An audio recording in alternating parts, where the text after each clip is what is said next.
আমি কিছুদিন আগে মুর্শিদাবাদ ঘুরে এলাম, আর এই সিরিজে আমি দেখাবো কিভাবে একেবারে পায়ে হেঁটে মুর্শিদাবাদটা ঘুরতে পারবে, সেটা একদম সহজ ভাষায় ধাপে ধাপে।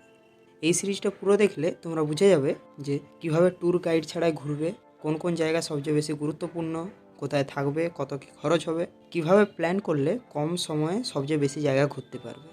এই সিরিজের এই প্রথম ভিডিওতে আমি শুরু করব আমার যাত্রা, রাস্তা, এছাড়া কোন ট্রেনে গেলে সুবিধা হবে, কোথায় ছিলাম, আর প্রথম দিনে কি কি দেখা যাবে, এই সমস্ত। আবার পরপর এই সিরিজটার ভিডিও কয়েকটা আসবে, তো পুরো সিরিজটা যদি কন্টিনিউ দেখো তাহলে বুঝতে পারবে যে কিভাবে মুর্শিদাবাদ ঘোরা যায় বা টোটো ছাড়া কিভাবে মুর্শিদাবাদ ঘুরবে।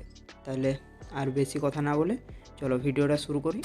আমি আমার যাত্রা শুরু করেছিলাম বর্ধমান থেকে প্রথমে নৈহাটি, এবং নৈহাটি থেকে রানাঘাট হয়ে মুর্শিদাবাদ। বর্ধমান থেকে যদিও আজিমগঞ্জ অবধি ডাইরেক্ট ট্রেন ছিল, কিন্তু নৈহাটি দিয়ে যাওয়ার কারণ নৈহাটি থেকে আমার বোন এবং আরও কয়েকজন আমার সাথে যোগ দেয়, এই জন্য। আর এছাড়া শিয়ালদা থেকে মুর্শিদাবাদ যাওয়ার ডাইরেক্ট ট্রেন খুব কম থাকলেও যদি কেটে কেটে যাওয়া হয় রানাঘাট হয়ে, তাহলে মোটামুটি 12টার মধ্যে পৌঁছে যাওয়া যায়। সেইভাবেই গিয়েছিলাম। নৈহাটি থেকে প্রথমে আবার রানাঘাট থেকে 9:22 মুর্শিদাবাদ লোকাল ধরে মুর্শিদাবাদ পৌঁছে যাই আমি বেলা 12টার সময়।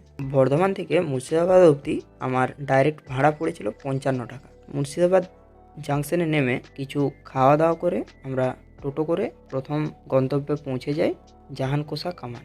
মুর্শিদাবাদ স্টেশন থেকে এই জাহানকোষা কামানের দূরত্ব প্রায় 1700 মিটার মতো। তাই যদি কেউ স্টেশন থেকে পায়ে হেঁটে যাব বলে, তাও কিন্তু পৌঁছে যাওয়া যায় মোটামুটি 20 মিনিটের মধ্যেই। আর টোটোতে ভাড়া লাগে 10 টাকা করে। যদি কেউ মুর্শিদাবাদ জাংশন থেকে জাহানকোষা কামান পায়ে হেঁটে যেতে চায়, তার জন্য গুগল ম্যাপ ধরে ধরে গেলেই হবে। আর এছাড়া আমি স্ক্রিনে গুগল ম্যাপের রাস্তাটা দেখিয়ে দিলাম। টোটো বা পায়ে হেঁটে পৌঁছে যাও প্রথমে জাহানকোষা কামান। এই জাহানকোষা কামানে কোনোরকম প্রবেশ মূল্য লাগে না। এরপর এই জাহানকোষা কামান থেকেই পায়ে হেঁটেই পৌঁছে যাও কাটরা মসজিদ। আমি ম্যাপের ছবিটা দিয়ে দিলাম যাতে সুবিধা হয়। জাহানকোষা কামান থেকে কাটরা মসজিদ দূরত্ব প্রায় 1.5 কিলোমিটার বা 1500 মিটার মতো। তাই পায়ে হেঁটে পৌঁছাতে সময় লাগবে 15 থেকে 20 মিনিট মতো। এই কাটরা মসজিদেও কিন্তু কোনো রকম প্রবেশ মূল্য লাগে না। কাটরা মসজিদ তৈরি হয় মুর্শিদ কুলি খাঁয়ের তত্ত্বাবধানে। মুর্শিদ কুলি খাঁয়ের বিশ্বস্ত অনুচর ফরাজ খাঁ, তিনি তার তত্ত্বাবধানে এই কাটরা মসজিদটি নির্মাণ করেন 1723 থেকে 1724, মাত্র 2 বছরের মধ্যেই। এবং এর অল্প কিছুদিনের মধ্যেই মুর্শিদ কুলি খাঁয়ের মৃত্যু হয়। 1725 খ্রিস্টাব্দে মুর্শিদ কুলি খাঁয়ের মৃত্যু হয়। তিনি তার দুষ্কর্মের জন্য শেষের দিকে নিজে খুবই অনুতপ্ত ছিলেন।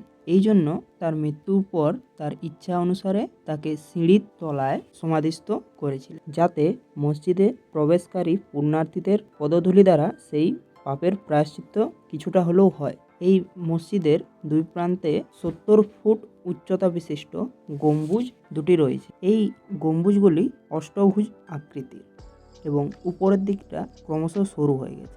এই গম্বুজের মধ্যে রয়েছে পেঁচানো সিঁড়ি, যার উপরে উঠলে আপনি মুর্শিদাবাদের বেশ কিছুটা অংশই দেখতে পাবেন, যদিও এখানে উপরে ওঠার অনুমতি নাই। এই কাটরা শব্দের অর্থ বাজার। নবাবের ইচ্ছা অনুসারেই এখানে একটি বাজার স্থাপন করা হয়েছিল।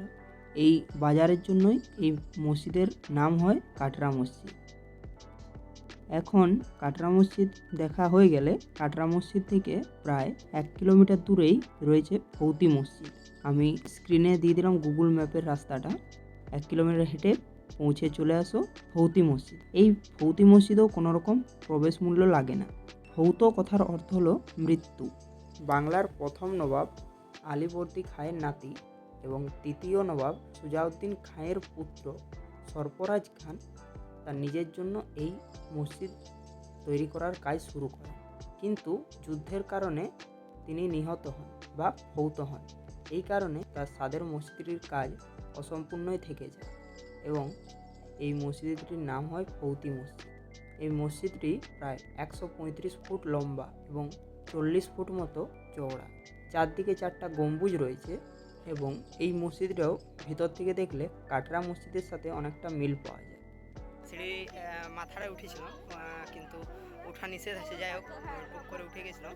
তারপরে নেমে গেলাম। ভিডিও করা হয়নি আসলে, একটাই শুধু ফুটো দিয়ে উঠলাম সেই চিমনির মতো। তাহলে এখন হৌতি মসজিদ দেখা শেষ হলে আবারও এই আমি ম্যাপে দিয়ে দিয়েছি এই রাস্তা বরাবর চলে এসো স্টেশনে।